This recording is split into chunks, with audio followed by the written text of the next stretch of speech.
I spent the day looking through Clark County's land use and development code, and I found out there is no one single clear-cut law requiring a certain distance between a shooting range and a residential area. That said, there are rules governing where a gun can be shot, and those can come into play.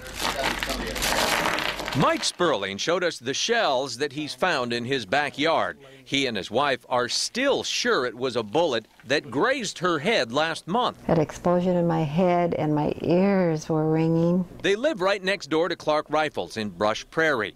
This Clark County map shows in red where the firing of guns is restricted. The green area has no restrictions, and that's where the shooting range lies, along Northeast Rawson Road, where I learned it was built several years before the Sperling's house went in. If you're building a home on 5 acres, there's nothing in our code that says you should be set back X from a shooting range. However, if you're building a shooting range, it does require you come through the county and get a conditional use permit, and we would look at that on a site-specific basis. Community Development Director Marty Snell tells me applications now to build a commercial shooting range must be approved by both his office and the sheriff.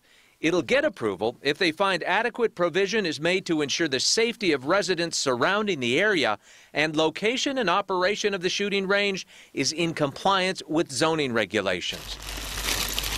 In the Sperling's case, since the range and its bullets went in before their house, it's not violating any ordinance. Also, I found out that the existing code was drafted in 1995, 20 years after the range opened its doors. Now, it would have to go through a much more stringent building approval process. It's open, it's transparent, it's public. It goes to a hearings examiner, renders decision based on the facts and the code, and those decisions are also appealable to the court. So, in Vancouver, Tim Becker, KOIN 6 News.